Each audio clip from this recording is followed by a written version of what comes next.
Good morning everyone, welcome to the next lecture. इस lecture में हम दो टॉपिक को कवर करेंगे। विस्कोसिटी क्या होती है और न्यूटन्स लॉ ऑफ विस्कोसिटी को कैसे डिफाइन करते हैं। तो सबसे पहले हम विस्कोसिटी को समझते हैं। विस्कोसिटी किसी भी फ्लूइड की वो प्रॉपर्टी होती है जिसके कारण फ्लूइड की एक लेयर फ्लूइड की दूसरी लेयर के मोशन को रेजिस्टेंस प्रोवाइड करती है। ठीक है, तो कैसे डिफाइन करोगे आप? Viscosity is that property of a fluid by virtue of which one layer of fluid resists the motion of another adjacent layer। ये किसी फ्लूइड की वो प्रॉपर्टी होती है जिसके कारण फ्लूइड की एक लेयर फ्लूइड की दूसरी लेयर के मोशन को रोकने की कोशिश करता है। ठीक है, विस्कोसिटी क्यों डेवलप होती है, विस्कोसिटी होती क्यों है किसी फ्लूइड के अंदर? तो फ्लूइड का मतलब क्या होता है? अगर हम फ्लूइड की बात करें तो फ्लूइड का मतलब होता है लिक्विड या गैसेस। ठीक है, तो विस्कोसिटी का जो मेन रीजन होता है वो होता है कोहेसिव फोर्स एंड इंटरमोलिक्यूलर, या इसको आप मॉलिक्यूलर मोमेंटम एक्सचेंज बोलोगे। क्या बोलेंगे हम? मॉलिक्यूलर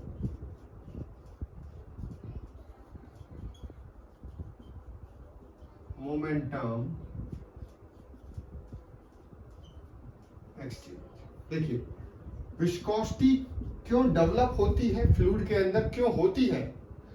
कोहेसिव फोर्सेस के कारण और मॉलिक्यूलर मोमेंटम एक्सचेंज के कारण किसी भी फ्लूइड के अंदर विस्कोसिटी डेवलप होती है। ठीक है, अब क्वेश्चन है कि कोहेसिव फोर्स डोमिनेट कहां पे करता है और इंटरमोलिकुलर मोमेंटम एक्सचेंज। अगर लिक्विड की बात करें तो लिक्विड में के अंदर जो विस्कोसिटी होती है वो मेनली कोहेसिव फोर्सेस के कारण होती है। कोहेसिव फोर्स वो फोर्स होते हैं जो सेम मॉलिक्यूल के बीच में इंटरमोलिकुलर अट्रैक्शन वाले फोर्स होते हैं, जो एक दूसरे को खींचने की कोशिश करते हैं। Cohesive forces intermolecular force of attraction होते हैं सेम फ्लूइड के पार्टिकल के बीच में। कोई एक फ्लूइड है, उसके जो पार्टिकल्स होंगे उसके बीच में जो इंटरमोलिकुलर फोर्स ऑफ अट्रैक्शन लगता है उसी को कोहेसिव फोर्स बुलाते हैं। अगर गैसेस की बात करें तो गैसेस में जनरली जो आपका विस्कोसिटी होता है वो होता है मॉलिक्यूलर मोमेंटम एक्सचेंज के कारण। देखिए, दोनों के अंदर दोनों रीजन होते हैं। लिक्विड की जो विस्कोसिटी है वो कोहेसिव फोर्स के कारण भी होती है और मॉलिक्यूलर मोमेंटम एक्सचेंज के कारण भी होती है। बट ज्यादा अफेक्ट किसका होता है? तो लिक्विड में ज्यादा अफेक्ट कोहेसिव फोर्स का होता है विस्कोसिटी के लिए। उसी तरीके से गैसेज में ज्यादा अफेक्ट किसका होता है विस्कोसिटी डेवलप करने में? मॉलिक्यूलर मोमेंटम एक्सचेंज का। ठीक है, नेक्स्ट।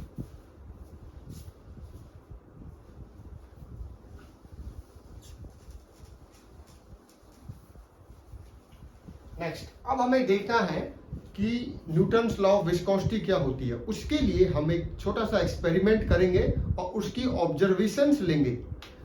मान लेते हैं कोई दो प्लेट है,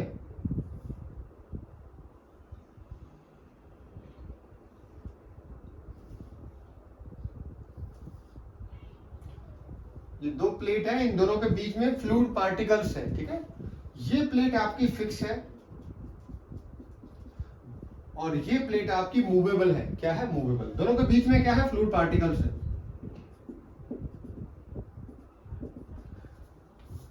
मान लेते हैं दोनों किसी डिस्टेंस पे हैं, capital Y. Capital Y is the distance between the two plates. अब हम ऑब्जर्वेशन क्या लेंगे कि इस प्लेट को मूव करने के लिए कितना फोर्स चाहिए।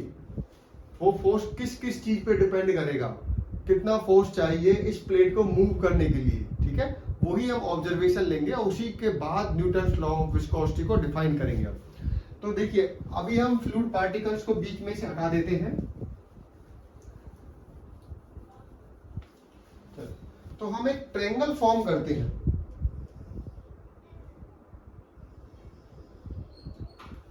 ठीक है, फिक्स प्लेट से किसी वाई डिस्टेंस पे एक स्मॉल एलिमेंट लेते हैं। ये हमारा एलिमेंट है। ठीक है, चलो मान लेते हैं इसका नोमेनक्लेचर क्या है। बड़ा ट्रायंगल क्या बन गया? P Q R S T U, ठीक है, यू वी, इसको डब्ल्यू ले लेते हैं, वी नहीं लेंगे क्योंकि वी को वेलोसिटी से रिप्रेजेंट करेंगे, ठीक है। और एक इसके परपेंडिकुलर ड्रॉ कर देते हैं, इसको नाम दे देते हैं जेड। क्या नाम देते हैं? जेड। पी क्यू आर बड़ा ट्रायंगल हो गया, पी एस टी। देखिए वाई फिक्स प्लेट से वाई डिस्टेंस पे एक स्मॉल एलिमेंट लिया है हमने, जिसकी थिकनेस क्या है? डी वाई, ठीक है। अब कुछ नोटेशंस को आप ध्यान से समझिए यहाँ पे, ठीक है। देखिए ये आपकी वेलोसिटी मान लेते हैं, क्या है? We velocity.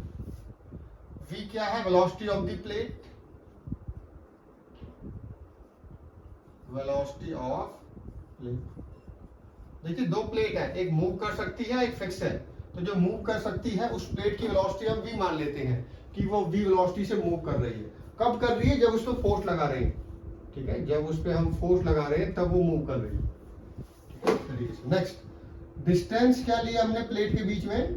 Distance between the plates, distance between plates, ठीक है। नेक्स्ट, डी वाई क्या है? डी वाई आपका स्मॉल एलिमेंट, कहने का मतलब है डी वाई किस क्या है आपका? U S equal to T Z. ये और ये दोनों डी वाई है, ठीक है। नेक्स्ट, इस एलिमेंट के अंदर वेलोसिटी कुछ और होगी, क्योंकि वेलोसिटी चेंज हो रही है यहां से यहां तक विस्कोसिटी के कारण, तो हम स्मॉल यू वेलोसिटी मान लेते हैं। तो वेलोसिटी क्या है? एस टी की वैल्यू क्या है? देखिए क्यू आर कितना है? वी। तो वी से तो यहाँ पे वेलोसिटी कितनी है? 0। तो धीरे धीरे धीरे वेलोसिटी बढ़ रही है, बाद में वी है। तो अभी हम एस टी को मान लेते हैं यू। एस टी अगर यू है तो यू जेड भी क्या होगा? ठीक है, कैपिटल यू जेड क्या होगा?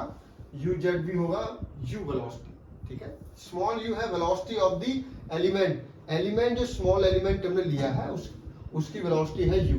फ्लूइड पार्टिकल इस स्मॉल एलिमेंट के अंदर इस वेलोसिटी से मूव कर रहे हैं। नेक्स्ट, डब्ल्यू जेड क्या होगा? डब्ल्यू जेड को ले लेते हैं हम डी यू। देखिए ये यू है, ये यू है, तो ये क्या होगा? D you. तो ये हमारे यहाँ पे नोटेशंस है, ध्यान से समझिए। हमने दो प्लेट ली है, दोनों वाई डिस्टेंस पे, दोनों के बीच में डिस्टेंस कितनी है? Y, capital Y. हम फिक्स प्लेट से एक स्मॉल एलिमेंट ले रहे हैं फ्लूइड पार्टिकल का, जिसकी थिकनेस डी वाई है और जिसकी वेलोसिटी क्या है? यू, ठीक है। अब वेलोसिटी यहाँ पे 0 है, यहाँ पे बढ़ रही है, यहाँ पे u है, तो यहाँ पे क्या होगा? u plus del U. देखिए ये u है, तो ये क्या होगा यहाँ से यहाँ तक? u plus del U. तो ये कितना है? डेल यू, ठीक है।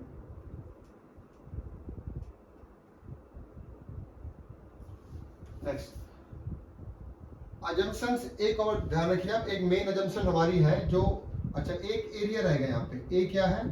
एरिया ऑफ प्लेट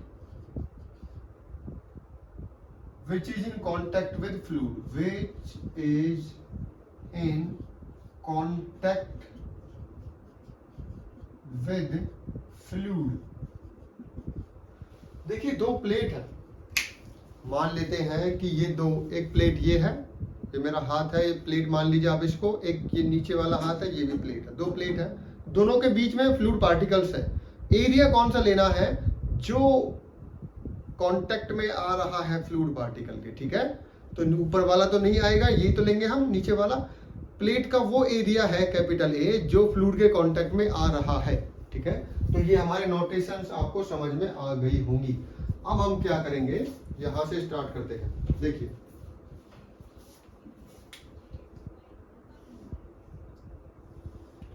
ट्रायंगल लेते हैं, triangle P Q R and, बड़ा वाला triangle P Q R and छोटा वाला P S T, P S T. तो जब दो ट्रायंगल सिमिलर होते हैं, ठीक है, तो हम किस टाइप से लिखते हैं? P Q divided by P S equal to Q R divided by S T. P Q क्या है, डिस्टेंस कैपिटल वाई है दोनों प्लेट के बीच में, पी एस क्या है, वाई स्मॉल वाई है, इक्वल टू क्यू आर क्या है, capital V velocity, and S T क्या है, स्मॉल यू, एस टी क्या है, स्मॉल यू।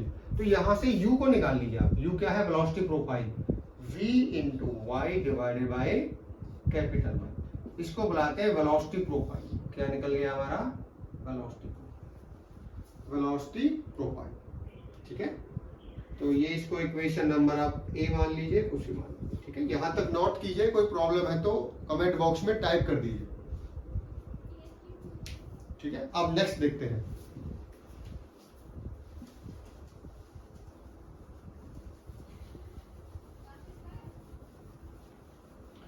और ये एक पॉइंट माइंड में रखना कि जब भी हम ये डेरिवेशन करेंगे तो इसमें हमें कैपिटल वाई और वी को स्मॉल कंसीडर करना है। डिस्टेंस बिटवीन द प्लेट्स वो आपकी काफी स्मॉल है और वेलोसिटी भी स्मॉल है। वी और वाई की वैल्यू स्मॉल कंसीडर करनी है आपको। ठीक है, ये आप अजम्पशंस मान सकते हो, इसको क्या मान सकते हो कि distance between the two plates is small and the velocity of the upper plate is small. ये दोनों स्मॉल है।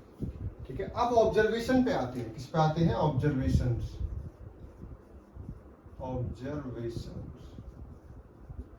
देखिए, आपसे पूछा जाएगा कितना फोर्स लगाना है प्लेट को मूव करने के लिए। किस पे डिपेंड करेगा ये फोर्स, किस पे डिपेंड करेगा कितना फोर्स लगाना है, यही ऑब्जर्वेशंस है। तो देखा गया अगर एरिया और वेलोसिटी, एरिया और डिस्टेंस, देखिए एरिया कौन सा, जो फ्लूइड पार्टिकल के कांटेक्ट में आ रहा, अगर एरिया और डिस्टेंस को कांस्टेंट कर दिया जाए, ठीक है, तो फोर्स कितना लगाना पड़ेगा, वो डायरेक्टली प्रोपोर्शनल रहेगा वेलोसिटी कितनी देनी है प्लेट की। पहला पॉइंट समझिए, मान लेता हूं कि अब की बार मैंने प्लेट की डिस्टेंस को फिक्स कर दिया और एरिया भी फिक्स कर दिया, तो आपसे पूछा जा रहा कि फोर्स किस पे डिपेंड करेगा, कितना फोर्स लगेगा। तो आप बोलोगे जितनी ज्यादा वेलोसिटी मुझे देनी है उतना ज्यादा फोर्स लगेगा, तो डायरेक्टली प्रोपोर्शनल हुआ ना, तो फोर्स डायरेक्टली प्रोपोर्शनल हुआ वेलोसिटी के। तो इसको हम इक्वेशन नंबर 1 मान लेते हैं। तो ये हुआ फर्स्ट ऑब्जर्वेशन। सेकंड ऑब्जर्वेशन क्या है, अगर हम एरिया और वेलोसिटी को कांस्टेंट कर देते हैं, एरिया और वेलोसिटी जितनी फिक्स वेलोसिटी कर दी अब की बार आपने, और एरिया, अब डिपेंड करेगा कि डिस्टेंस कितनी है दोनों प्लेट्स के बीच में। ठीक है, तो पाया गया कि फोर्स इनवर्सली प्रोपोर्शनल है डिस्टेंस बिटवीन दी प्लेट्स। जितनी ज्यादा डिस्टेंस होगी प्लेट्स के बीच में उतना कम फोर्स लगाना पड़ेगा, क्योंकि देखिए नो स्लिप कंडीशन के कारण यहाँ पे वेलोसिटी 0 है, धीरे धीरे धीरे धीरे वेलोसिटी बढ़ रही है, तो जितनी नजदीक रहेगी प्लेट उतना ज्यादा फोर्स चाहिए, जितना दूर रहेगा उतना कम फोर्स लगाना पड़ेगा। तो इनवर्सली प्रोपोर्शनल हुआ। ठीक है, ये ऑब्जर्वेशन है। थर्ड ऑब्जर्वेशन, लास्ट ऑब्जर्वेशन, देखा गया कि अगर, ध्यान रखिए, वेलोसिटी और डिस्टेंस बिटवीन दी प्लेट को कांस्टेंट कर दिया जाए तो फोर्स डायरेक्टली प्रोपोर्शनल रहेगा एरिया। ये हमारा था। अगर मैं distance between the to plates को फिक्स कर देता हूं और कितनी वेलोसिटी प्लेट में देनी है वो फिक्स कर लेता हूं, तो फिर डिपेंड करेगा फोर्स कि एरिया ऑफ कांटेक्ट कितना है प्लेट का। जितना ज्यादा कांटेक्ट रहेगा एरिया प्लेट का, उतना ज्यादा फोर्स आपको लगाना पड़ेगा प्लेट को मूव करने के लिए। तो इन तीनों ऑब्जर्वेशंस को मैं क्या करूंगा, अब कंबाइन कर देते हैं। Combining equation 1, 2 and 3। तो फोर्स किसके डायरेक्टली प्रोपोर्शनल आ गया, देखिए डायरेक्टली किसके है, V एंड A V, और इनवर्सली प्रोपोर्शनल किसके है, Y। ठीक है, आया समझ में। Force is directly proportional to area जो कांटेक्ट में आ रहा है फ्लूइड पार्टिकल के, वेलोसिटी जिस वेलोसिटी से अपर प्लेट मूव कर रही है, और इनवर्सली प्रोपोर्शनल किसके है, डिस्टेंस बिटवीन दी प्लेट्स कितना है। ठीक है, यहां तक कोई डाउट है तो कमेंट बॉक्स में आप टाइप कीजिए। ठीक है, नेक्स्ट। अब देखिए फोर्स को अगर मैं एरिया से डिवाइड कर दूं, यहां पे फोर्स को अगर हम एरिया से यहां पे डिवाइड कर देते हैं, इसी इक्वेशन में अगर मैं फोर्स के डिवाइड में एरिया ले जाता हूं तो ये क्या बन जाएगा आपका, फोर्स अपॉन एरिया क्या होता है, देखो शियर फोर्स है, क्योंकि फोर्स क्यों लग रहा है, क्योंकि प्लेट को रेजिस्टेंस मिल रहा है किससे, फ्लूइड पार्टिकल से। तो ये शियर फोर्स हुआ, शियर फोर्स अपॉन एरिया क्या होता है, सी स्ट्रेस। तो ये क्या हो गया, V अपॉन वाई। तो सी स्ट्रेस क्या हो गया आपका, डायरेक्टली प्रोपोर्शनल हुआ वेलोसिटी के और इनवर्सली प्रोपोर्शनल किसके हुआ, डिस्टेंस बिटवीन दी प्लेट्स। ठीक है, इसको इक्वेशन नंबर हम चलो बी मान लेते हैं। लास्ट स्टेप रह गया हमारा बस। यहां तक अभी किसी को कोई भी डाउट है तो वो कमेंट बॉक्स में टाइप कर सकता है। नेक्स्ट, अब की बार हम अगेन ट्रायंगल को यूज करेंगे। देखिए कौन सा ट्रायंगल यूज करेंगे अब की बार हम, P Q R and T Z W from triangle P Q R and Z T W. ठीक है, ये वाला ट्रायंगल। इसमें ध्यान से देखिए, ये दोनों सिमिलर ट्रायंगल है, तो क्या लिख सकते हो आप, P Q divided by Z T equal to Q R divided by Z W. P Q क्या है, कैपिटल वाई, जेड टी क्या है, देखो ये डी वाई है तो ये भी डी वाई होगा, small D Y. Q R क्या है, वेलोसिटी, और जेड डब्ल्यू क्या बताया था आपको, स्मॉल वेलोसिटी। ठीक है, तो यहां से v बाय वाई को आप निकाल सकते हो। v बाय वाई क्या हो जाएगा, v बाय वाई हो जाएगा आपका du बाय dy। ठीक है, ये वैल्यू आप इक्वेशन बी में पुट कर दीजिए। Putting the value of equation 4 in equation B, तो क्या लिख सकते हैं हम सी स्ट्रेस को, C stress can be written as directly proportional to d you by D y. इसी को बुलाते हैं न्यूटन्स लॉ ऑफ विस्कोसिटी। जो सी स्ट्रेस होता है फ्लूइड पार्टिकल्स के बीच में, वो डायरेक्टली प्रोपोर्शनल होता है रेट ऑफ, देखिए rate of change of velocity या वेलोसिटी ग्रेडियंट के। अब इसको मैं अगर ओपन करता हूं, ठीक है, यहां से रब कर देते हैं इसको, ध्यान से समझिए। टाउ डायरेक्टली प्रोपोर्शनल है, डायरेक्टली प्रोपोर्शनलिटी के साइन को हटाएंगे तो कांस्टेंट आएगा, उसी कांस्टेंट को हम बुलाते हैं डायनेमिक विस्कोसिटी। ठीक है, तो यहाँ पे म्यू क्या है, इसको हम बुलाते हैं डायनेमिक विस्कोसिटी। सिंपल विस्कोसिटी भी बुलाते हैं, एग्जैक्ट नेम होता है डायनेमिक विस्कोसिटी, डायनेमिक विस्कोसिटी। ठीक है, समझ में आया, डायनेमिक विस्कोसिटी। तो सी स्ट्रेस किसके बराबर हुआ, dynamic viscosity into velocity gradient, और वेलोसिटी ग्रेडियंट किसके बराबर होता है, रेट ऑफ सी स्ट्रेन। वो हम प्रीवियस लेक्चर में कवर कर चुके हैं। That means D you by D Y ये बराबर होता है डी थी बाय डी थीटा। ठीक है, ये हम प्रीवियस लेक्चर में पहले ही कवर कर चुके हैं। तो आप सी स्ट्रेस को ऐसे भी लिख सकते हो, तो आप सी स्ट्रेस को इस तरीके से भी लिख सकते हो।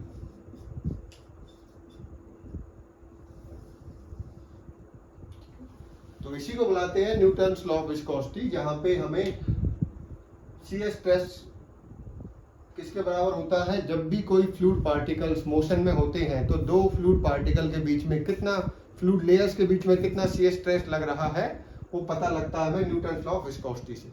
ठीक है, तो इस लेक्चर में हमने क्या देखा, विस्कोसिटी क्या होती है और न्यूटन्स लॉ ऑफ विस्कोसिटी को कैसे डिफाइन करते हैं। ठीक है, थैंक यू।